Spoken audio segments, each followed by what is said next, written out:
Welcome. My name is Alister and I'd like to welcome you to the Baseline to Baseline podcast/show, which is going to be like content delivered every other week where we speak about basketball. And anyone who knows basketball really well knows baseline is the end of the basketball court. So we're going baseline to baseline, end to end, talking about everything related to NBA basketball. So in this first episode, we have a really close friend of mine called Jan Seaflay, who's all the way from St. Lucia. So thanks, Jan, for tuning in all the way from St. Lucia.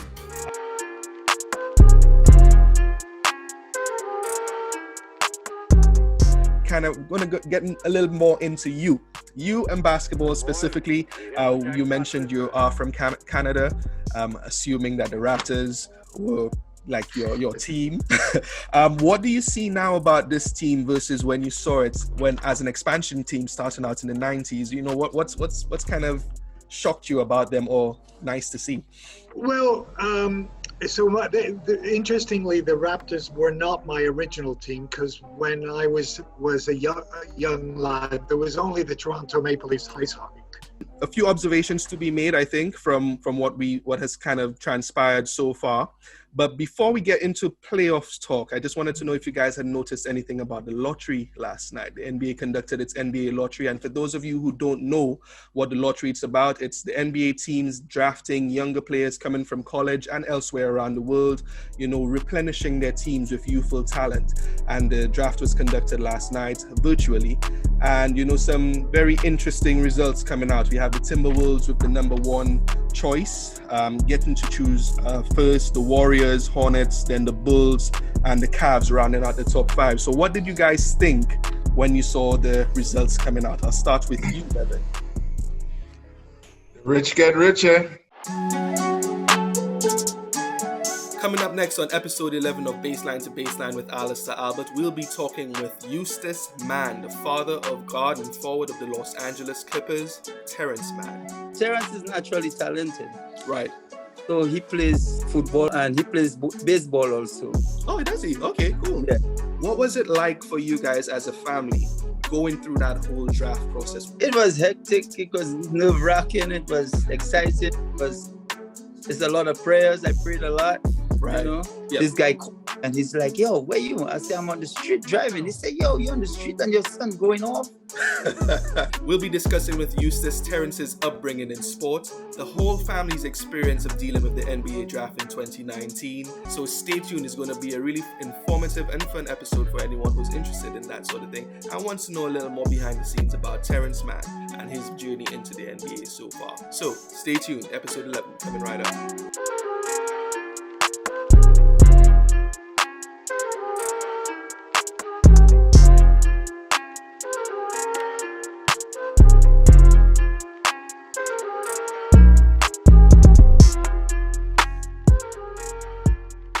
Joining us to talk about Aiton's performance is St. Lucia-born British actor, writer, and basketball analyst, Alister.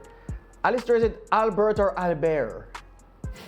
You could use either one. It's Albert, though. Albert. I could use either one. I like that. So I asked, through your eyes, how well are the Suns and their Bahamian center trending so far?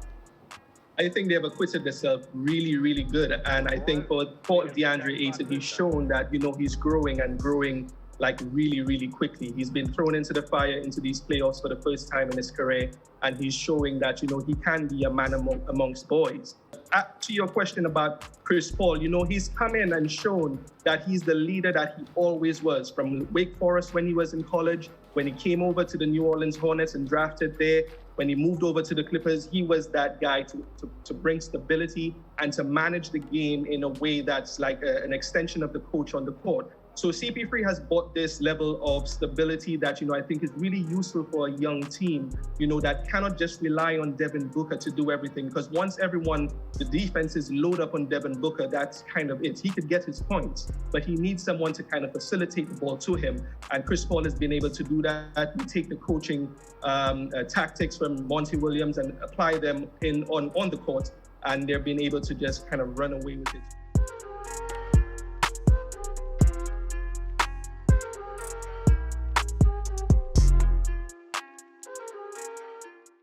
I Alister, I didn't give you a chance to address the same issue. Those who want to put an asterisk beside the Bucks' achievement this season. I absolutely agree with what Mikhail said. It's one of those things where every championship that is won, there's something that has probably happened along the way that where luck might have an explanation for that as well. So injuries are part of the playoffs. Some teams are luckier, some teams are not, and you can't really take away from what the Bucks were able to do. Giannis, was able to get through with his team intact, and it just shows that they were able to do as much as they can. Giannis had this hyper-extended knee with the Atlanta Hawks series, and if he was out, then the Hawks might have gone through, and it would have been luck for them as well, potentially. So you can't really take away anything from them. They were able to pull through. They're the champions. You can't really take that away from them. Gentlemen, thank you. It's been a great season. We'll be talking soon. All the best to you, and really appreciate your contribution to what has been very good coverage of the NBA right here on Sportsman, if I may say so myself. Thank you. Thank you. Thank you, guys. Hi, Mikhail. Thank you, Alister.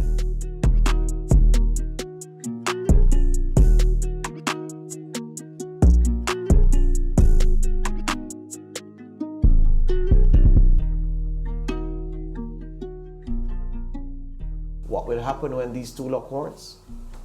Boy, this is going to be an absolute test. If Jason Tatum thought he went through the gauntlet, going through what he went through in the East, he's about to see it, tenfold with these Warriors. And I think we know about the experience that these Warriors have. They've been to multiple finals. The core is still intact. The coaching is still intact. The experience where that comes in.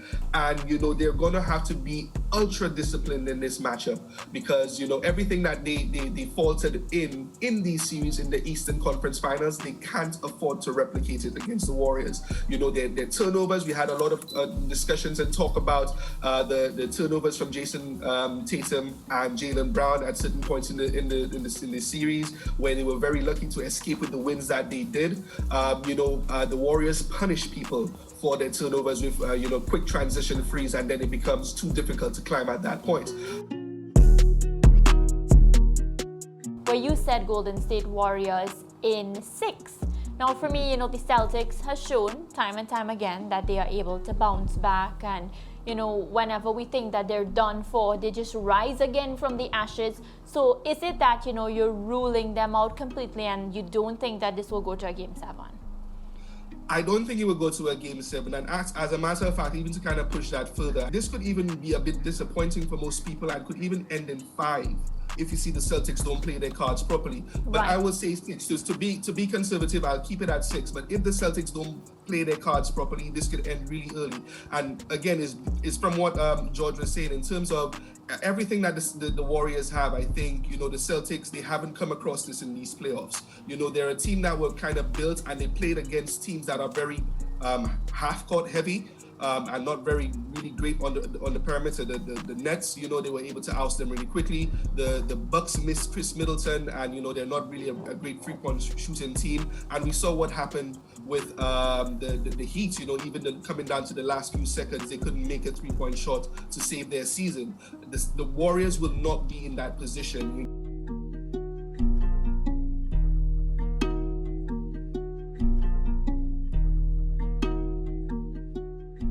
Is Steph Curry one of the 10 best players you've ever seen play the game? Just want to be clear. Top 10 for me, career accolades, looking at the career in totality. When you're talking about skill, that's a totally different conversation. The GOAT debate is strenuous enough. I can't manage a top 10 debate. I'm just certain. And that's why it's so entertaining. I'm just certain